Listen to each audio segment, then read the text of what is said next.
Boa noite, meus amigos. Boa noite a todos. Boa noite, Rose. Boa noite. Parabéns, hein, Denise? Ontem é aniversário da Denise. Parabéns. Ontem, já foi bolo, né? Ontem teve bolo, né? Tá bom. Paz, muita saúde, hein? Obrigada. Bolo nada, menina.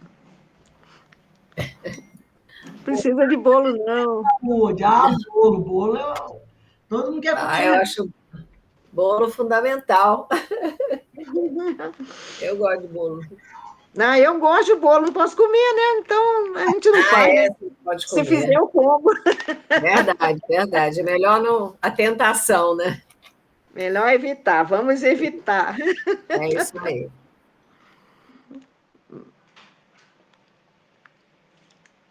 Espera aí, que só está... O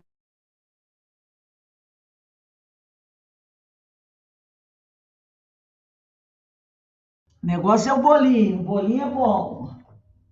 Aquela torta alemã, né? Coisa assim fina, coisa fina. Gente, hoje nós vamos precisar aí do Livro dos Espíritos, tá? Então deixa o pessoal aí o Livro dos Espíritos por perto, que a gente vai precisar dar uma lidinha. Então peguem sempre, deixa aí o Livro dos Espíritos pertinho aí de vocês. Já está chegando aqui o nosso horário. Hoje... Boa noite para todas. Boa noite a todos. Hoje eu estou fora da minha base, eu estou só com Emanuel, tá? Tá. Então, Alberto, Livro dos Espíritos, tá? A gente vai precisar usar. Bem, meus amigos, hoje são 26 de outubro de 2022. Quarta-feira, né? Já a última quarta-feira da semana, é isso, a última quarta-feira do mês, vamos dizer assim, da semana não, do mês, que a próxima quarta-feira já será dia 2 de novembro, é até o feriado de finados, não é? O ano está passando rapidinho. E nas quartas-feiras, nesse horário, nós estudamos essa obra, o livro Emmanuel, Psicografia de Francisco Cândido Xavier.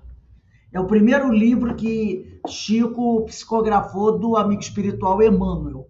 E hoje nós vamos começar a estudar o capítulo 7, que fala do O Labor das Almas. Mas antes de nós iniciarmos o nosso estudo desse capítulo 7, dessa obra Emmanuel, nós vamos fazer a nossa prece, agradecendo a Deus, agradecendo a Jesus, a espiritualidade amiga, por essa oportunidade que eles nos concedem de estarmos reunidos aqui para estudarmos um pouco mais, para conhecermos um pouco mais e, acima de tudo, podermos utilizar tudo isso que nós estamos aprendendo com muito esforço, é verdade, não podemos deixar de reconhecer, em prol daqueles que mais necessitam e também em prol do nosso crescimento espiritual. Então, só temos a agradecer a Deus por essa oportunidade abençoada. Então, vamos dar início aqui ao nosso estudo e eu vou fazendo a leitura do capítulo 7, O Labor das Almas. Diz assim o nosso amigo espiritual Emmanuel: descerradas as pesadas cortinas materiais que aí na terra nos cobriam os olhos do espírito, experimentamos aliado às comoções de êxtase diante da imensidade, o desejo de comunicar a verdade a todas as criaturas, né? Então, a partir do momento que os amigos espirituais, a partir do momento que o espírito retorna ao mundo dos espíritos, deixando aqui na Terra o corpo de carne, inicia-se, né, aquela vontade de começar a trazer, assim que o espírito desencarna, ele toma contato com a verdade, né? Ele tem vontade de se comunicar com os amigos aqui da Terra para comunicar a verdade a todas as criaturas. Aí eu me lembrei daquela parábola de Lázaro e o rico. Quando o rico, né, chega ao plano espiritual e percebe tudo aquilo que está acontecendo, e ele vê Lázaro numa posição muito mais elevada do que ele, apesar de ainda ter um preconceito em relação a Lázaro, tanto que ele não se dirige a Lázaro, ele não conversa com Lázaro, ele conversa com o espírito do patriarca. E, se eu não me engano, é Abraão, daí ele diz: por favor, pai Abraão, pede que Lázaro vá. Ele não diz assim: Lázaro, meu irmão, reconheço a minha inferioridade perante você. Você na terra era um mendigo que sentava à minha porta e comia das sobras que eu lhe dava. Mas aqui eu percebo que você é mais elevado. Me desculpe pelo que eu fiz. Por favor, Lázaro, vá procurar os meus familiares. Ele não fala, não se dirige a Lázaro humildemente. Ele mal olha para Lázaro. Ele pede para Abraão mandar Lázaro, como se Lázaro fosse o empregado dele. Então, mostra aí do preconceito que ele trazia ali, para comunicar as verdades que ele percebe no mundo dos espíritos. É por isso que ele pede que o pai Abraão envie Lázaro, para Lázaro levar a verdade para a família dele. Verdade que ele, o rico, não conhecia, e teve aquele choque de realidade, né? Então, ele percebe que a família dele tem necessidade de saber a verdade, para não continuar agindo como age e que não venha a ser surpreendida como ele. Então, a gente percebe isso, que o espírito, quando chega ao plano espiritual e se depara com toda aquela verdade, ele tem essa vontade de comunicar essa verdade a todas as criaturas. Como, porém, atingir semelhante desiderato, quer dizer, objetivo? Obstáculos inúmeros se nos antolham. Todo mundo sabe que é antolho, né? Aquelas placas que são colocadas na cabeça do cavalo, né? Para que ele não olhe para o lado, ele fique com o olhar dirigido só numa direção. Então, obstáculos inúmeros se nos antolham. Então, muitos obstáculos que nós enfrentamos, muitas vezes, limita a nossa visão, avultando o da falta de um estabelecimento direto entre o plano material e o espiritual, que somente poderíamos obter através de poderosa mediunidade generalizada, capaz de registrar de maneira palpável todas as maravilhas do mundo psíquico.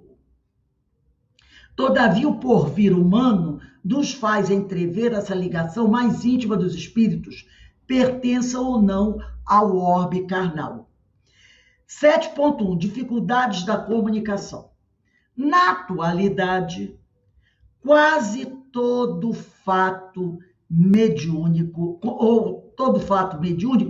constitui o fenômeno, o mistério, o acontecimento que exorbita das leis naturais, né?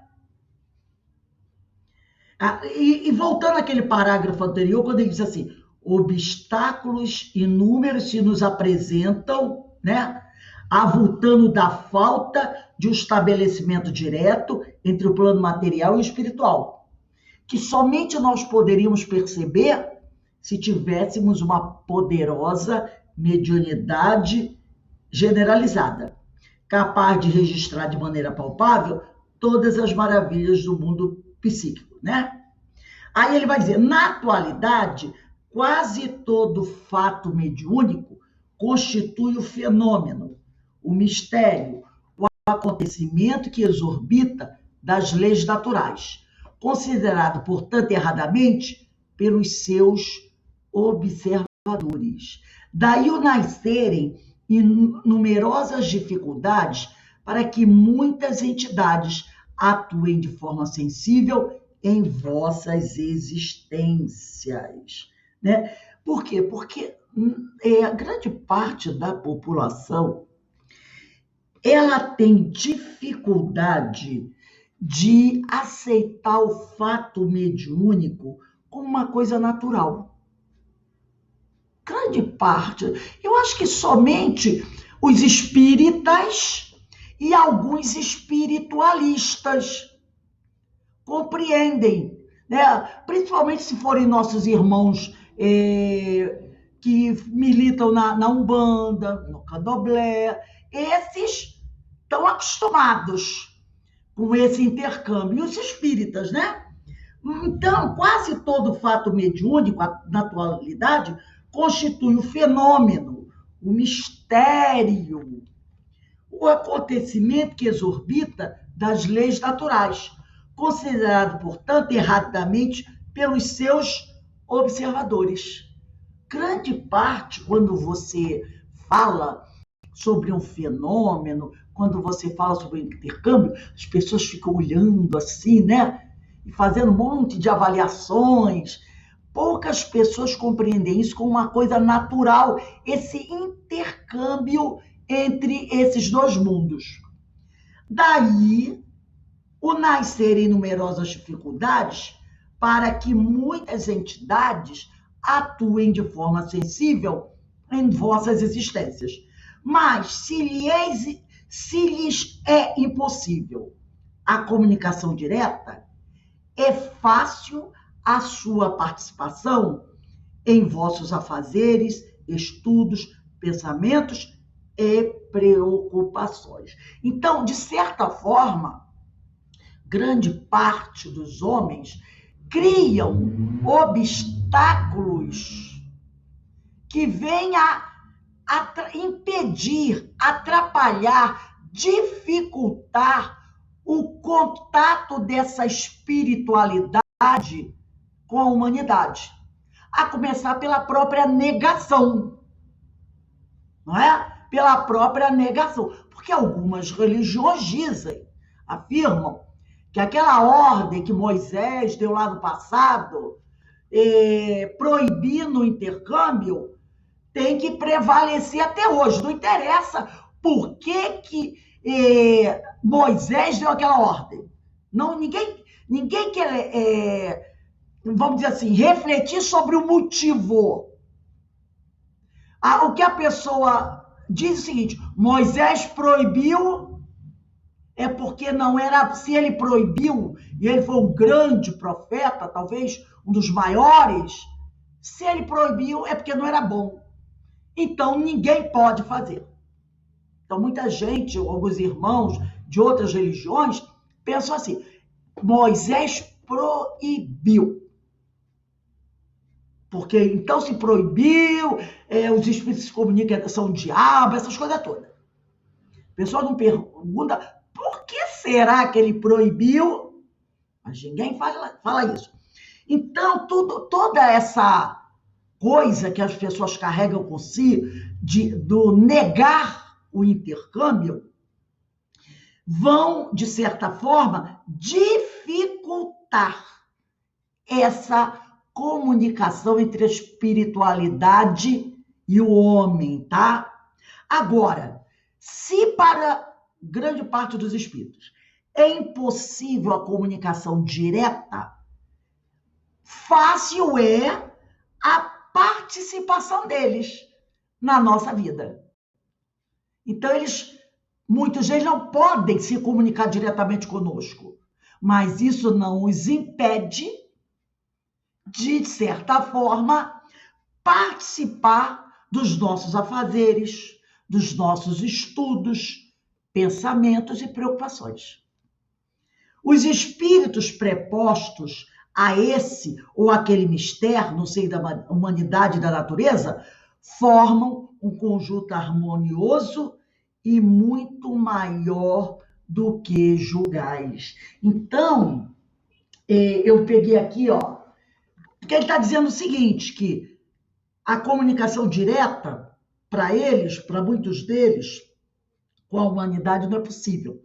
Mas estar junto a nós e, de certa maneira, participando da nossa vida, Aí sim, muitos espíritos estão e participam, não importa a intenção, né? Porque temos os bons e os que não são bons, que também estão participando da nossa vida. E aqui, no livro na Epístola aos Hebreus, no capítulo 12, versículo 1, Paulo de Tarso já dizia assim: deste modo, cercados como estamos de uma tal nuvem de testemunhas, desvencilhemo-nos das cadeias do pecado. Então, olha o que ele está dizendo. Nós estamos cercados por uma nuvem de testemunhas. Ele não disse que é uma nuvem pequena, também não disse que é uma grande. Ele disse uma nuvem de testemunhas. Aí ele dá um alerta. Por causa disso, desvencilhemo-nos das cadeias do pecado. Ele está dizendo, ó, nós estamos sendo observados por uma multidão de testemunhas, por isso é bom a gente tomar cuidado com o que a gente está fazendo. Principalmente se o que a gente estiver fazendo não for bom. Porque ninguém vai interpretar a palavra pecado como algo legal, né? Ninguém vai. E aí ele diz assim, ó, corramos com perseverança ao combate proposto. Qual é o combate maior que nós temos que realizar? É o combate contra os nossos irmãos aqui da carne? Não. É aquele, ó, combate com o maior adversário que nós temos. Que não é o outro, é o que está aqui, ó, são os nossos vícios. Então ele diz aqui, ó, corramos com perseverança ao combate proposto. Então ele está dando uma orientação aqui para gente, que quando quando fomos criados, não importa se no plano espiritual ou no plano físico, nós temos uma missão. E a maior dela qual é?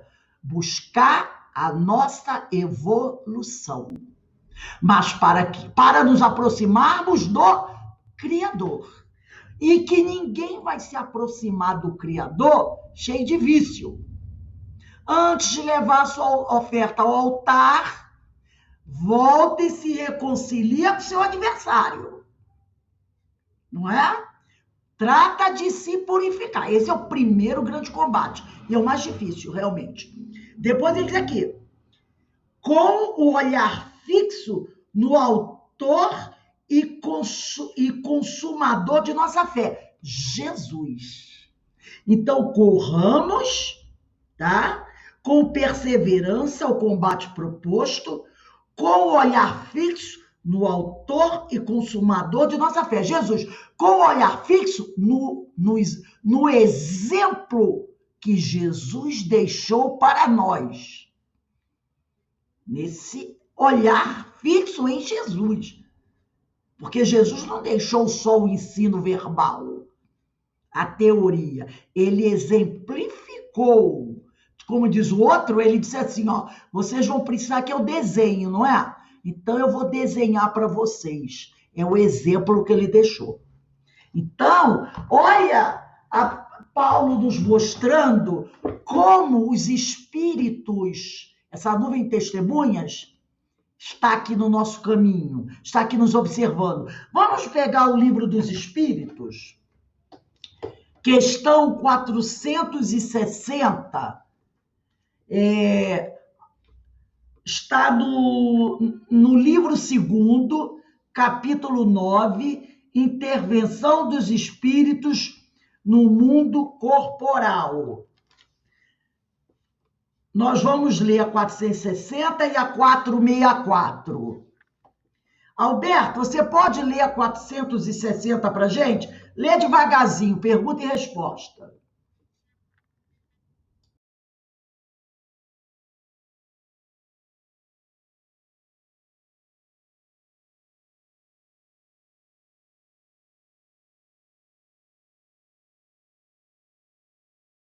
Pode ler. Vamos lá. 460. De par com os pensamentos que nos são próprios, outros haverá que nos sejam sugeridos? Vossa alma é um espírito que pensa.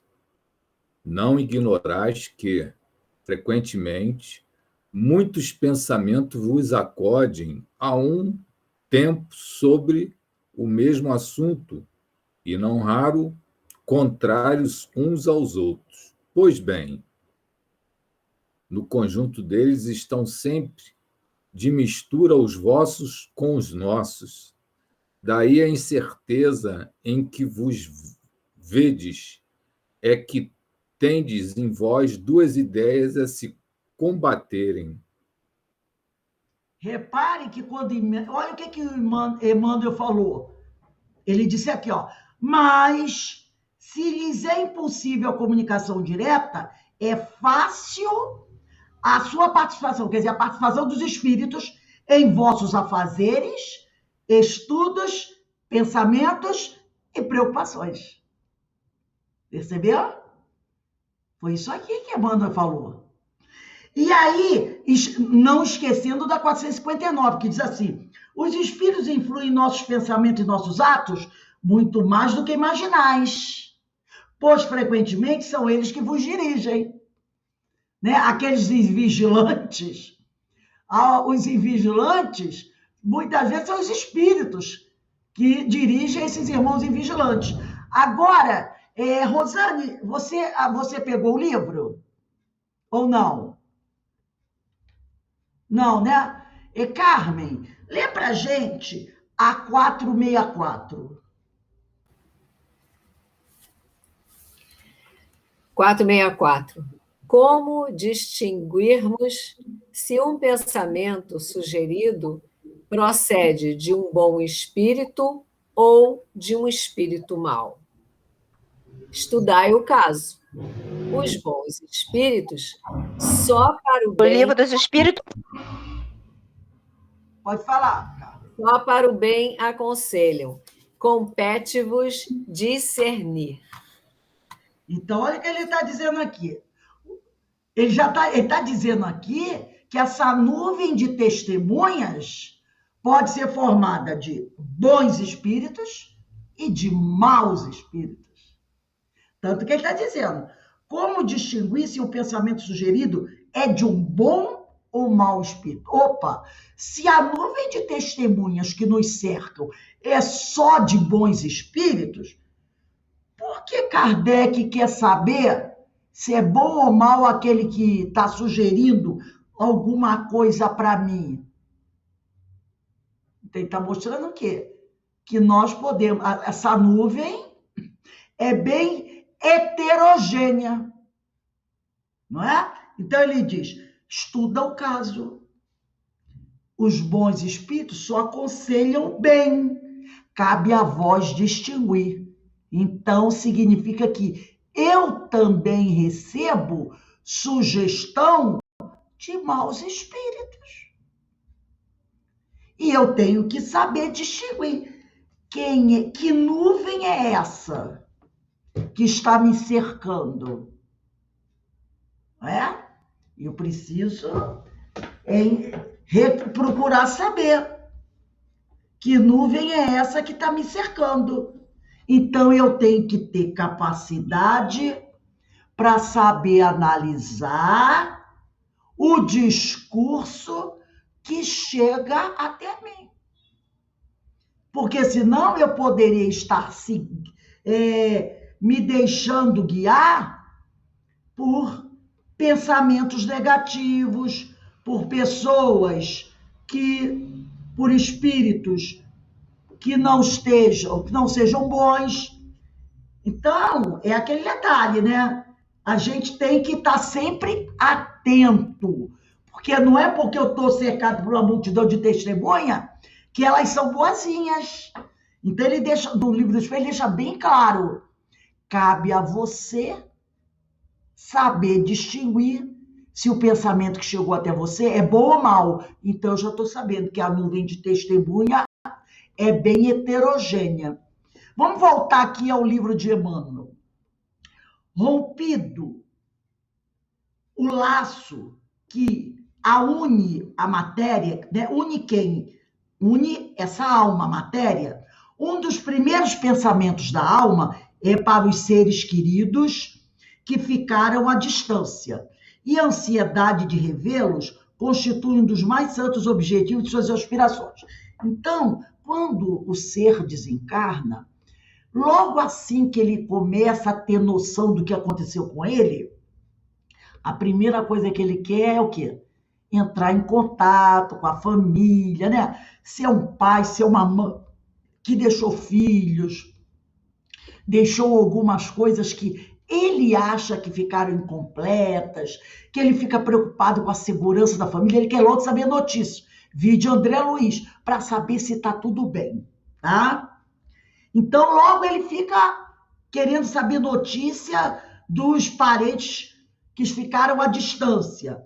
E a ansiedade de revê-los constitui um dos mais santos objetivos de suas aspirações. O caso de André Luiz, nada mais normal do que ele querer saber notícias da família. Nem sempre isso lhes é permitido. Olha, André, também um exemplo, né? Porquanto uma ordem indefectível preside as leis cósmicas. Então, não basta eu querer para que a minha vontade seja atendida. Existe uma hierarquia, né? Existem forças acima de mim, muito maiores, que vão dirigir tudo aquilo. Fazem tudo, porém, para que se tornem dignas da confiança superior, né? Então, essas leis cósmicas, né? Esses seres, eles fazem tudo para que se tornem dignas da confiança superior. E é assim que inúmeras criaturas desencarnadas se entregam em vossos ambientes a místeres dignificantes e redentores. Então, esses espíritos, esses amigos que estão na espiritualidade, eles vão trabalhar, tá? Eles vão trabalhar para, conforme, claro, eles vão evoluindo para serem, vamos dizer assim, dignos da confiança de Deus, tá?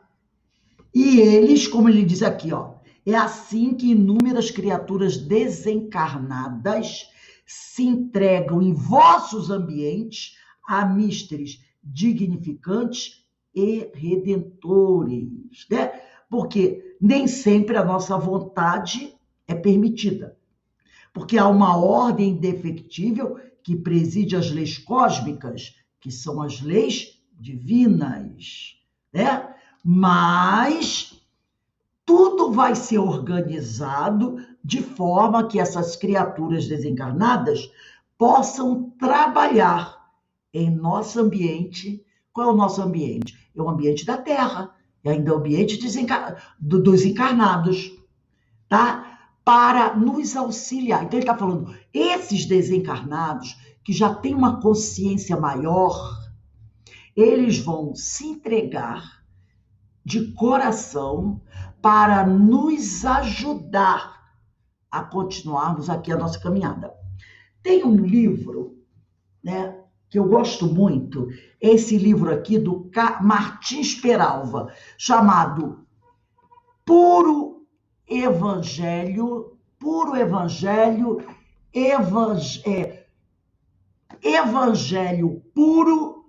puro Evangelho, tá?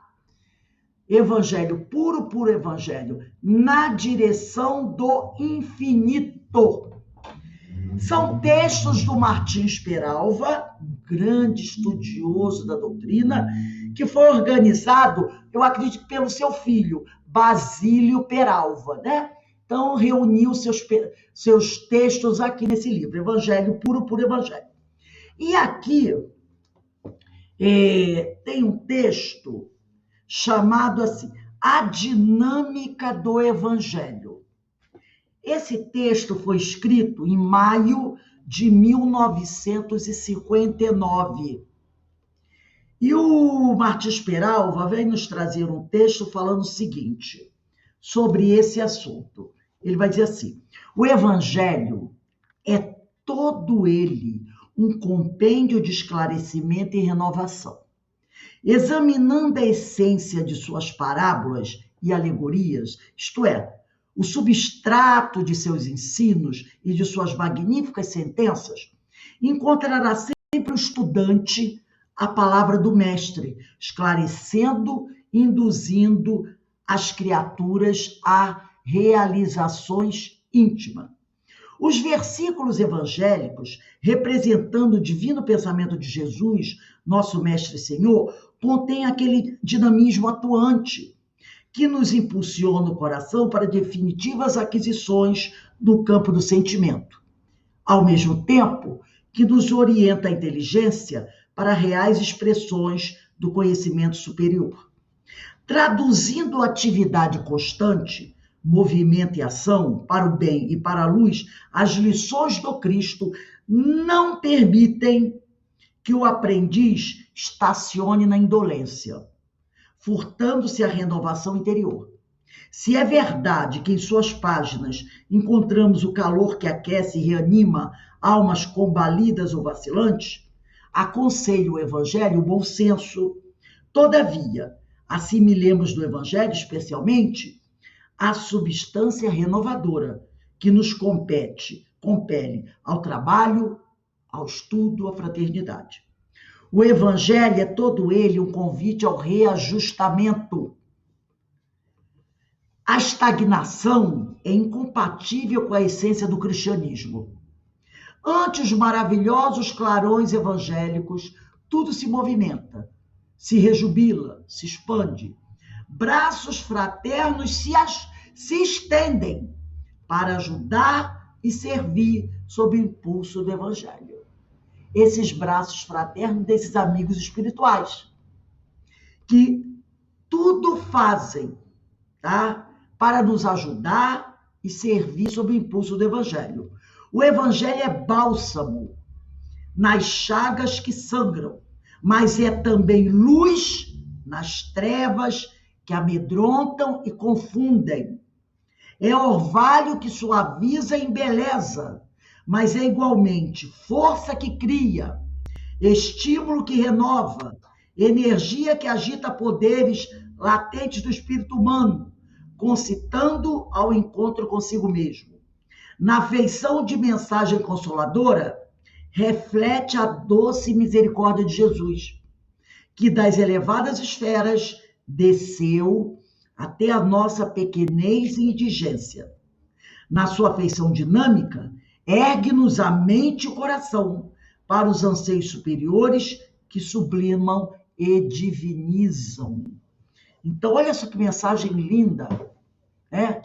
Que Martins Peralva traz para a gente. E tudo isso, toda essa força desse evangelho, todas essas lições, nos chegam através de quem? Desses amigos espirituais, dessas criaturas desencarnadas. Olha aqui, Emmanuel, André Luiz, Meimei, não é? Joana de Ângeles, quantas mensagens, quantas orientações que essas criaturas desencarnadas entregam para nós. Eles se entregam nesse mundo que nós vivemos a místeres dignificantes e redentores para nos ajudar. E o que eu achei interessante dessa página, que o Martins Peralva escreveu aqui, quando ele diz assim, né? O Evangelho é todo um convite ao reajustamento. E quando ele diz também assim, as lições do Cristo não permitem que o aprendiz estacione na indolência, furtando-se a renovação interior. Opa, renovação interior. Ah, agora eu sei o combate. O combate que eu tenho que travar. Aí ele diz assim: se é verdade que nas páginas do Evangelho encontramos o calor que aquece e reanima as almas combalidas, a gente não diz assim: ah, o Evangelho é tão consolador. A gente diz isso e para aí, né? A gente sempre diz assim, a gente diz: ah, esse Evangelho é tão consolador, e põe um ponto final. Ele diz aqui: opa, o Evangelho não é só consolador, tá? Ele não só reanima as almas enfraquecidas. Ele educa. Ele aconselha o bom senso. Agora, nós temos que assimilar do Evangelho, especialmente, a substância renovadora que nos compele ao trabalho, ao estudo e à fraternidade, que é a caridade. Então, ele não só me consola, não. Ele, o Evangelho, me consola, sim, é verdade, mas ele me aconselha a ter bom senso, que é fundamental, e nos convida a trabalhar, a estudar e a praticar a caridade para com os nossos irmãos. Então, é uma coisa muito mais forte aí, né? Então, o Evangelho traz isso. Isso é uma coisa que eu achei muito importante que o Martins Peralva ressaltou aqui. Senão a gente fica só naquela, né? Ai, o Evangelho é tão consolador. E aí eu fico ali, né? Me maravilhando com o consolo do Evangelho. Mas ele diz assim: bom senso, meu amigo. O Evangelho também convida ao trabalho, ao estudo e à fraternidade. Não é só ficar extasiado com as maravilhas dos versículos, não. Lembra que os discípulos bateram muita perna por aqueles desertos, por aquelas estradas, para levar a palavra. Trabalharam muito.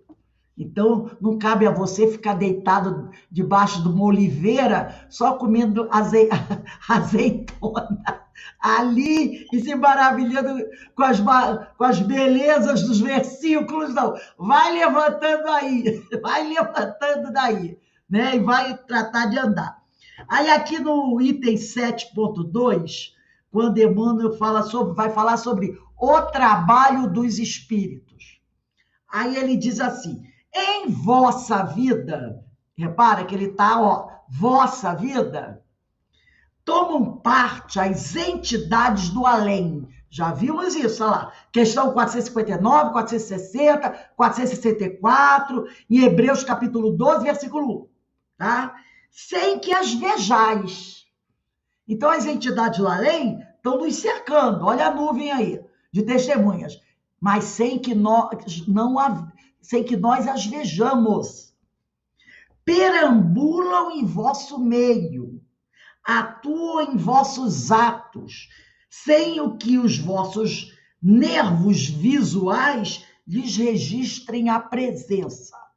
Às vezes a gente só sente o arrepio, né? O arrepio, opa, só diz assim, né? Uma alma passou por aqui. É o máximo que a grande maioria consegue. É o arrepio. Às vezes é um calor agradável, outras vezes é um calor... meu Deus do céu, que horror! Um tremor frio, né? Um susto, essas coisas assim. Edificante é observarmos o sacrifício de tantos seres evolvidos que se consagram a sagrados labores no planeta das sombras. Ele está dizendo assim: nossa, né? Como é belo ver tanta gente boa trabalhando pela humanidade no planeta das sombras. Por que será que ele chamou o nosso planetinha de planeta das sombras. Será que tem alguma coisa a ver com a atmosfera espiritual do planeta? Que é meio acinzentada, né? Talvez. E por que ele é assim? A gente sabe por quê, né? A gente sabe que é produto das nossas vibrações. Então ele diz assim, quais os da regeneração de individualidades obcecadas no mal? Esses são os labores que esses amigos se dedicam, né? Porque ele diz aqui, ó, edificante observarmos o sacrifício de tantos seres evolvidos. Ora, o que é um ser evolvido? É um ser evoluído, né? É um ser purificado, de tantos seres evolvidos que se consagram, que se dedicam a sagrados labores no planeta das sombras, quais os da regeneração de individualidades obcecadas no mal. Então, há muitos seres evoluídos,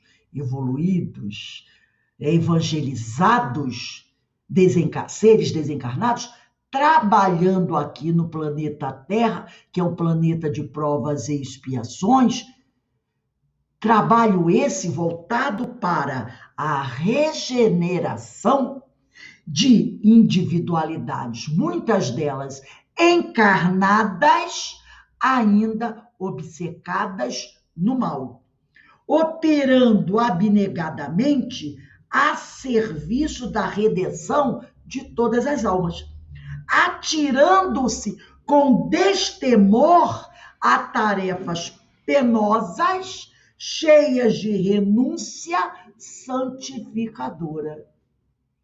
Então, nós estamos cercados por uma multidão de testemunhas, mas entre essa multidão de testemunhas, há muitos espíritos bons que estão trabalhando pela nossa salvação, pela nossa evangelização. Aí, no item 7.3, necessidade do sacrifício.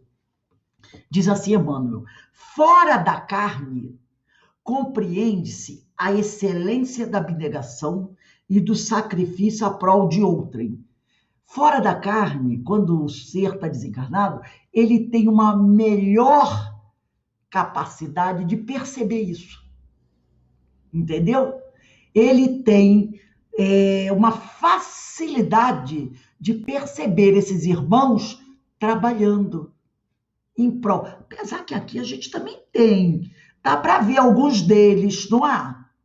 Olha aquele padre Frei Lancelotti. Acho que o nome dele é esse, né? Não dá para perceber que aquele homem está trabalhando para auxiliar alguns?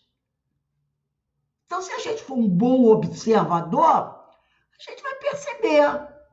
Lembra do Betinho, que nem religioso era, que criou os restaurantes populares? Não foi alguém que trabalhou para auxiliar? Ele nem acreditava em Deus. Entendeu? Nem acreditava em Deus, ele era ateu. E pregou o evangelho, que foi uma beleza, enquanto esteve entre nós. Então, ele diz, a maioria das nossas obras pessoais são como bolhas de água, sabonadas. Bolha que ela está tomando banho, né? Aí, fazendo muita espuma, e sai aquelas bolhas, né? De bolhas de sabão, que se dispersam nos ares, porque, visando ao bem-estar e ao repouso do eu, tem como base o egoísmo que atrofia a nossa evolução. Ele está dizendo que a maior parte das nossas obras são tão pequenininhas, são tão frágeis, e a gente fica toda, né? Nossa, estou praticando a caridade. E ele está dizendo aqui que não, a maioria das nossas obras pessoais são como bolhas de sabão que se dispersam nos ares, porque visando ao bem-estar e ao repouso do eu, tem como base o egoísmo que atrofia a nossa evolução.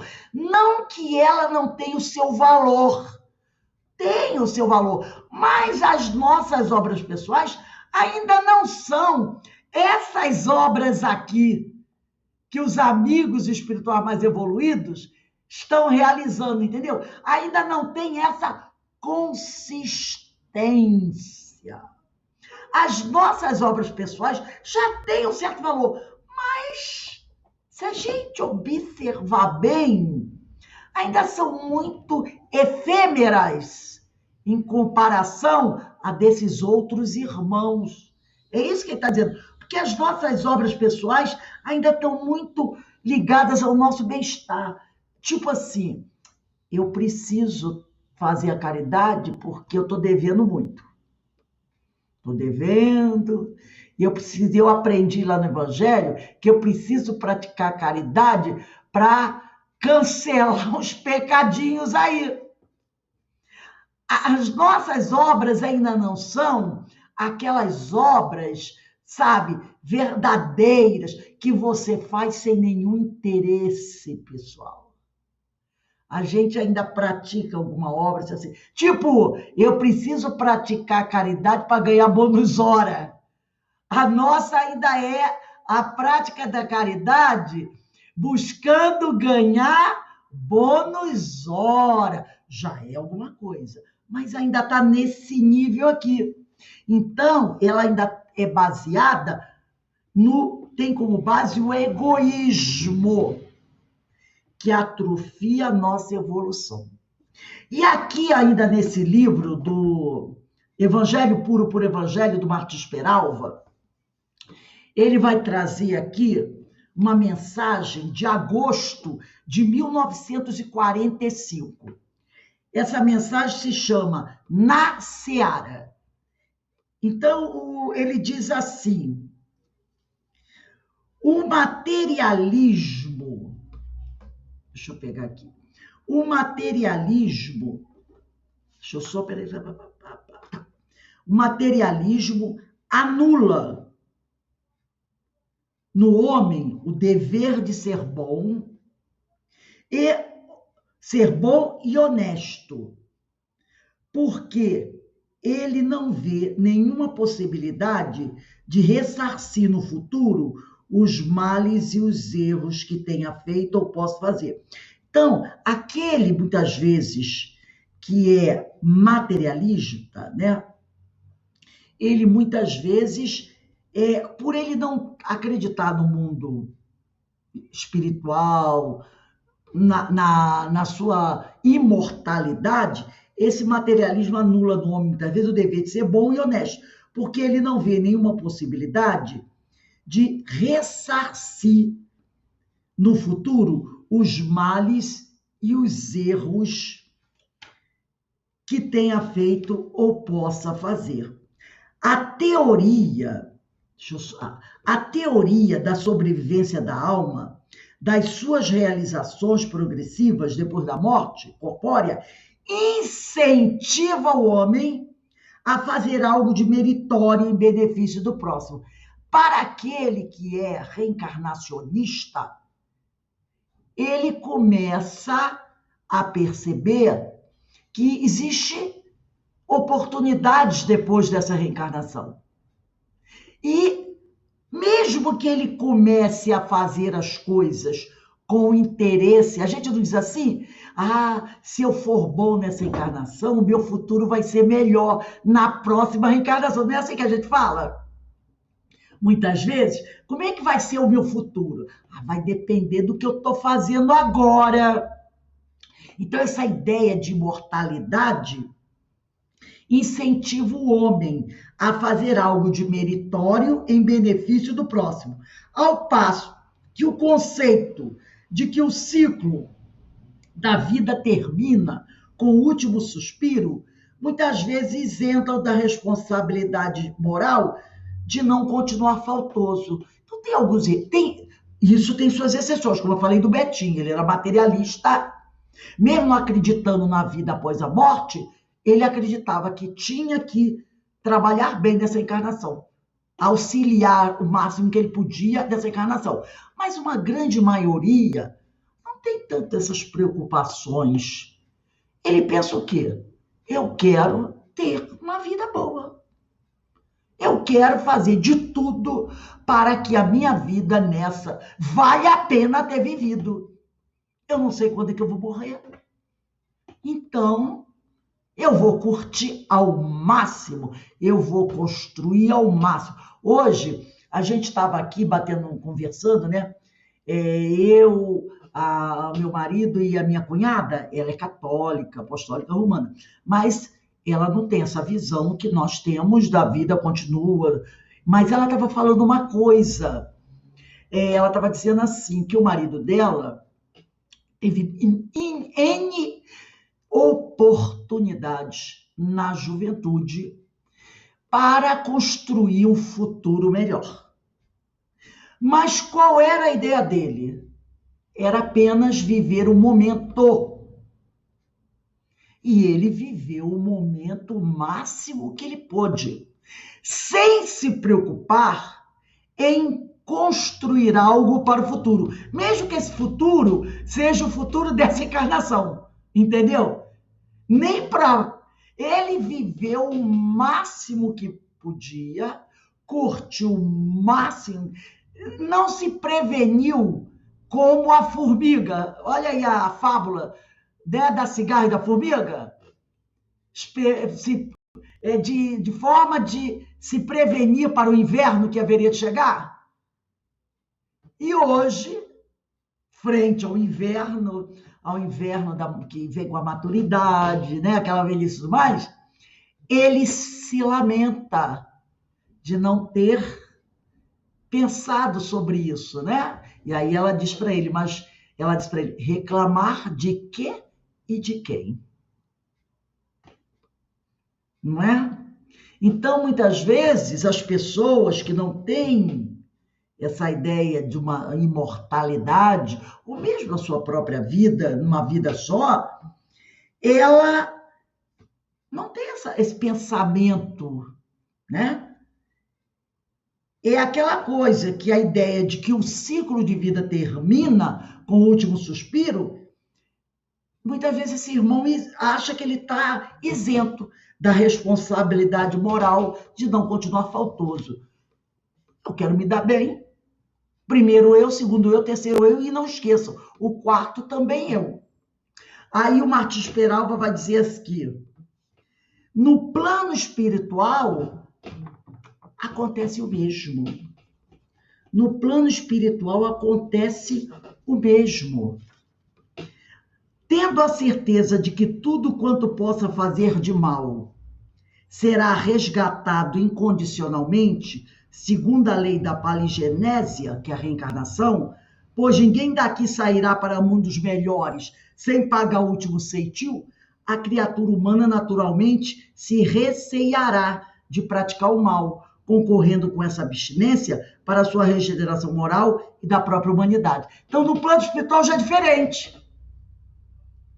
Lá, no plano espiritual, já não se tem mais essa ideia de que tudo acaba com o último suspiro, porque eles já deram o último suspiro. E a vida continuou. Entendeu? Então, no plano espiritual, eles já têm essa ideia de que eles precisam fazer alguma coisa para mudar. O materialismo é contrário, portanto, às leis divinas, né? Então, ele está chamando a nossa atenção para isso, para a questão do egoísmo, que muitas vezes atrofia a nossa evolução. Aí, quando o espírito chega no plano espiritual, olha o problema que ele se depara, porque a realidade é outra. No plano espiritual, não tem vez para o materialismo, porque lá eles sabem como é que a coisa funciona. Mas aqui tem. E a pessoa se prende nesse egoísmo. E ele só quer para si. É o famoso, hoje só, amanhã não tem mais. Então, vamos que vamos. Mas a gente depois percebe que a realidade é outra. E aí continua aqui Emmanuel, né? Rompido o laço que une a matéria, compreendendo essas verdades, muitas vezes após as transformações da morte, não as assimilamos tardiamente, porque de posse das realidades próximas do absoluto, concatenamos as nossas possibilidades. Então, essa ideia da imortalidade, essa ideia que nós precisamos fazer alguma coisa para modificar, isso não se demora a ser assimilado pelos espíritos, como demora aqui quando a gente está encarnado. Porque às vezes você tem alguém muito ligado a você que vive muito nessa coisa do momento, né? Vive para o momento. Eu quero curtir, eu quero aproveitar, né? O que a vida me puder oferecer ao máximo. E aí a gente vê, às vezes, muitos companheiros se arrebentarem com essa ideia. Muitos companheiros pintarem, bordarem realmente com essa ideia de que eu não vejo espírito nenhum. Vocês dizem que a gente pediu, eu não pedi para nascer. Eu não estou vendo, aparece um espírito aí para me falar alguma coisa. A gente não vê essas pessoas a vezes falarem isso? Deixa para lá. Eu vou curtir minha vida, que a vida é essa. A vida é curta. Essa coisa agora é toda. E aí a pessoa vai fazendo um monte de besteira. Mas lá no plano espiritual, esse argumento não cola.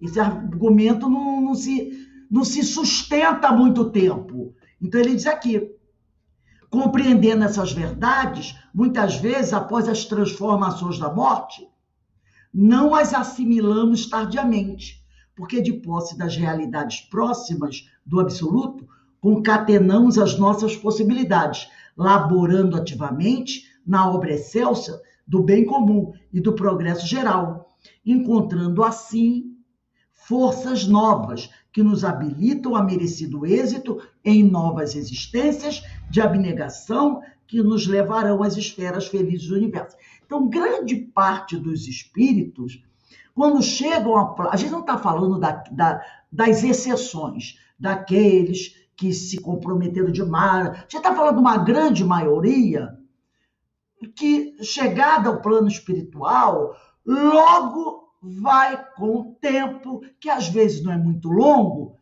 percebendo o que fez, os equívocos praticados. A gente vê isso entre os nossos irmãos suicidas. Terminamos de estudar a obra, né? Memórias Suicidas. Quantos deles, depois de um certo tempo, perceberam os equívocos e começaram ali, com o auxílio dos amigos espirituais, a aventarem a possibilidade de retorno aqui ao planeta Terra para recomeçar a sua caminhada, né? Aceitando, às vezes, uma reencarnação difícil. E isso com os suicidas, que a gente sabe que é um dos maiores equívocos que o espírito pode praticar. Os outros também começam já a pensar, não, realmente, né? Eu preciso voltar, eu preciso recomeçar. Aí lembra que Kardec falou que nós começamos a participar do planejamento, né? Das nossas reencarnações, do que eu preciso fazer. Então, esse tipo de coisa, como ele diz aqui, vai com o tempo nos habilitando a ter mais êxito em novas existências de abnegação que nos levarão às esferas felizes do universo. Aí ele vai concluindo esse trecho dizendo assim: venturosos são os raros espíritos que sentem a excelsitude dessas verdades na vida corporal.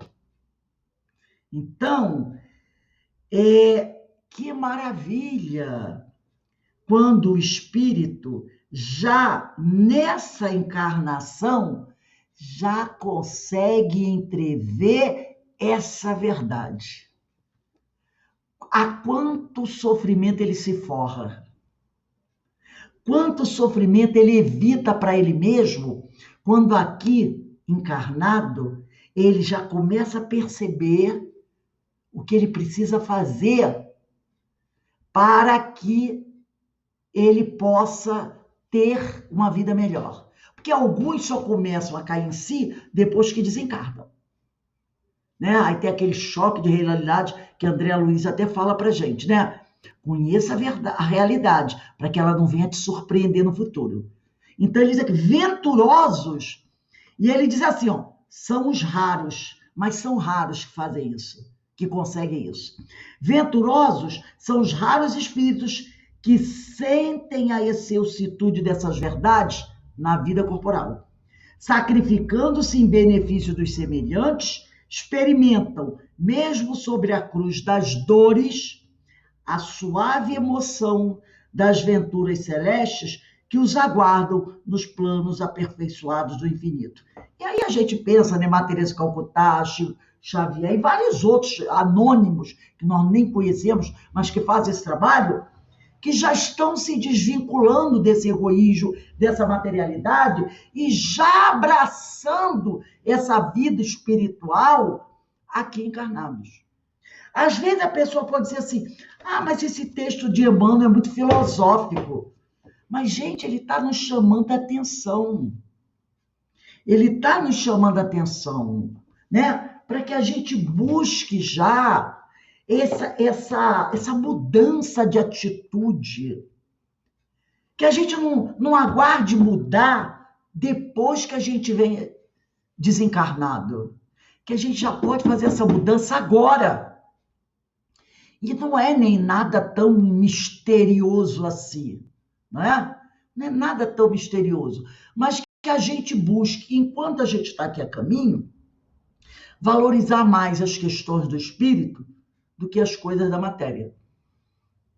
É isso que ele está chamando para a nossa atenção.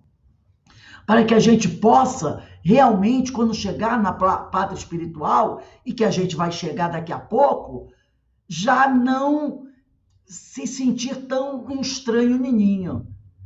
É aquele tipo aqui, eu só vou aqui agora dar continuidade ao que eu já vinha fazendo. Entendeu? Alguém gostaria de fazer algum comentário sobre isso aí? Olha, o nosso estudo hoje, acho que a gente pode dividir em duas etapas, né?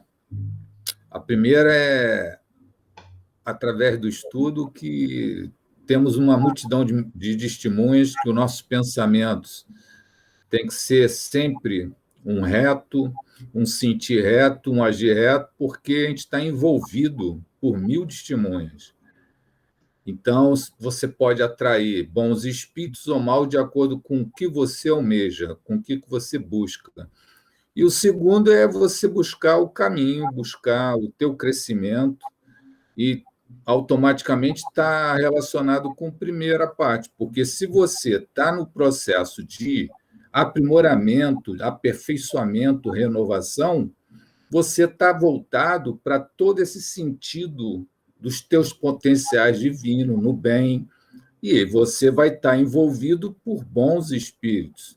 Então, uma coisa leva a outra. Então, foi um estudo muito rico. Às vezes a gente pensa, um livrozinho publicado há 84 anos atrás, mas que tem uma riqueza, uma profundidade, que no iniciozinho ele estava lá naquelas questões da Igreja Católica, agora ele já está tomando outro rumo, esse livro de Emmanuel. Então, muito legal. E muito bem enriquecido por você, Rose. Você deu um tônus aí, deu um encaminhamento que foi legal. Obrigada, meu amigo. Obrigada. Alguém mais gostaria de falar alguma coisa? Eu acho que foi bastante reflexivo, sim. Emmanuel, ele tá, não sei se vocês já perceberam isso, mas Emmanuel está chamando a nossa... aí eu volto às admoestações, lembra? As admoestações de Jesus? eu classificaria esse texto de hoje e vários outros que ele vem nos trazendo, as admoestações de Emmanuel. Por que será que Emmanuel, podemos dizer assim, nesse período que a gente está vivendo, porque nós somos pessoas do século XX e do século XXI, na verdade, metade da nossa vida, ou mais da metade dela, vamos dizer assim, 50%, vamos jogar aqui, foi vivida no século XX, e agora essa parte do século... Nós somos seres de 2 séculos. Nossa vida não foi vivida toda num século só. Nós vivemos grande parte no século XX e agora estamos no século XXI. Então, nós vivemos os 2 séculos. E a gente está vendo o que aconteceu no século passado e está percebendo como anda o século XXI. E para onde ele está se dirigindo. O que está acontecendo aqui? Crise de valores, essas coisas todas. Não vamos falar das questões materiais. Porque a gente vai morrer, vai ficar tudo aí. São importantes? São. Vamos pensar nos valores. Nós estamos vivendo, pelo menos no meu entendimento, uma grave crise de valores morais. Aonde as pessoas, não vamos esquecer os outros, as pessoas que se dizem seguidoras do Evangelho do Senhor. Quem não é, não tem compromisso com o Evangelho. Eu não conheço, você está querendo me cobrar uma coisa que eu não conheço e nem acredito. Eu não acredito em Deus, eu não acredito em Jesus, e esse Evangelho, para mim, é coisa lá dos padres que escreveram na Idade Média. Não vem com essa história, não. Agora, grande parte da população do planeta se diz cristã, certo? Conheceu Jesus e parou. Então, nós estamos vivendo, no meu entendimento, que ninguém precisa concordar comigo, uma grave crise de valores morais. Entendeu? Aonde o Evangelho de Jesus está sendo atacado. Na coisa mais básica, amor aos semelhantes. Valores que estão tentando enfiar pela boca de Jesus. O cara está pedindo, pelo amor de Deus, para encontrar na Bíblia uma palavra de Jesus que justifique o que ele pensa e o que ele quer fazer. Já que ele não encontra, ele inventa. Ele inventa. Então, quando a gente pega os textos... Rose, o que eu fico muito triste é que já tem feito também, pegando pontos sem contexto da nossa doutrina para justificar isso aí que você está falando. Perfeitamente. A gente tem que tomar muito cuidado, porque a gente faz isso desde que Jesus veio aqui. A gente vem deturpando. E agora estão usando a nossa doutrina, tira palavras soltas da nossa doutrina para justificar o que eu penso como indivíduo ainda. O que eu quero fazer? É para tudo, para justificar barbaridades. Rosane, porque aí você continua sendo espírita, né? Você continua sendo espírita, mas eu não estou querendo fazer nenhum tipo de crítica, mas para a gente justificar, eu acreditar que eu posso matar o meu semelhante. É aquele detalhe. Quem tira um texto do seu contexto tem um pretexto. Tem um pretexto, isso. É aquele detalhe. Então, aí parece, na minha cabeça, parece assim, eu acho que Emmanuel, lá em 1940, fez uma viagem ao século XXI, que a gente sabe, né, que o espírito não pode ir ao futuro, e viu o que ia acontecer, voltou correndo e disse assim, deixa eu começar a escrever para esse povo. Entendeu? Que ele foi lá, viu o que ia acontecer no século XXI, voltou correndo e disse assim, ó, vou escrever para esse povo, porque o texto dele é esse. Olha, se cuida. Não, já tentaram deturpar o Evangelho, Conseguiram de certa forma, mas o evangelho, Jesus vai mandar de novo da sua pureza cristalina com o Consolador. E o espiritismo não ia ficar isento dessa adulteração. Claro que não ia. E quem é que vai adulterar o espiritismo? Vai ser o católico? Claro que não. Vai ser o nosso irmão evangélico? Claro que não. Vai ser o próprio espírita. É lógico. Quem adulterou o cristianismo foi o pessoal lá da igreja cristã, daquela época. E quem vai estar adulterando o espiritismo? É o espírita. Então, cabe a nós abrirmos bem os nossos olhos, nossos ouvidos e tomar cuidado. O evangelho diz o quê? Não matarás, ponto. Acabou. Mas eu acho que o cara tem direito a ter 3 metralhadoras dentro de casa, 4 fuzil, 10 granadas, 10 caixas de bala para defender a propriedade dele e atirar em todo mundo. Não matarás, ponto. Ponto. E acabou. Mas, então, vamos prestar atenção no texto de Emmanuel, vamos refletir sobre isso, porque depois que chegar no plano espiritual, não vai dizer o seguinte, não, mas a minha granada era só granada para iluminar, tá? Não era para explodir, matar todo mundo. Era só aquela, eu só joguei 2 e dei 50 tiros. Não vai rolar. Não vai rolar. Ô, Rosa. Então, é uma grave crise de valores morais. Fala aí, Alberto, rapidinho, que a gente vai ter a nossa... Isso. Acho que a palavra de ordem nossa, e que foi estudada sexta-feira nas parábolas de Jesus, é vigilância.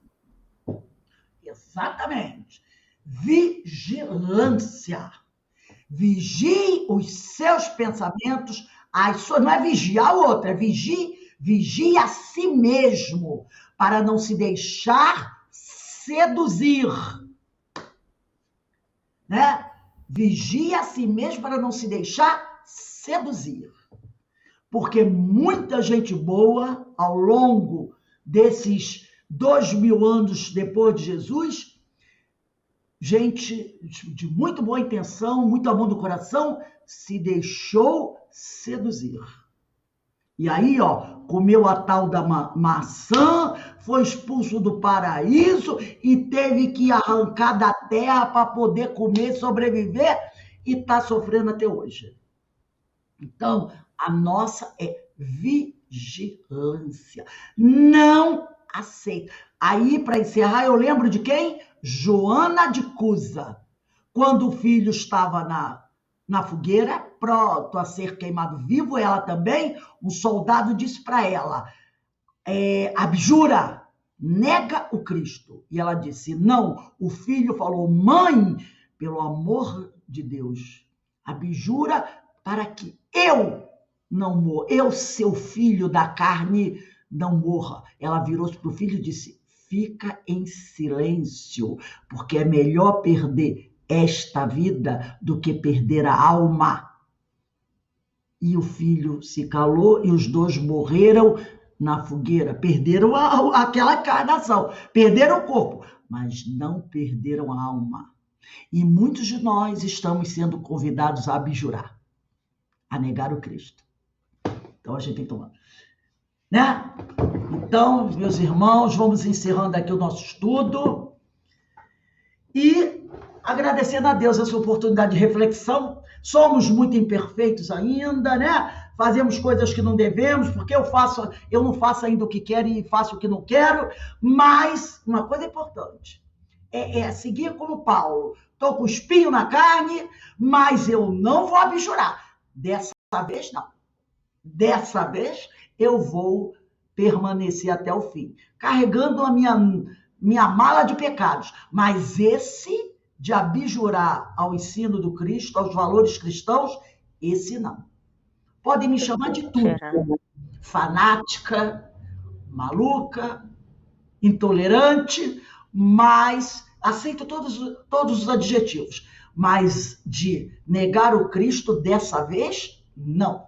Bom, Um beijo aí do coração de vocês, agradecemos a Deus essa oportunidade que Ele nos concede de estarmos aqui refletindo sobre tudo isso. Bom trabalho para vocês, tá bom? E amanhã estamos de volta às 16 horas, firmes e fortes, junto ao Cristo e ao seu Evangelho, fazendo o possível dentro das nossas limitações, que ainda são muito poucas.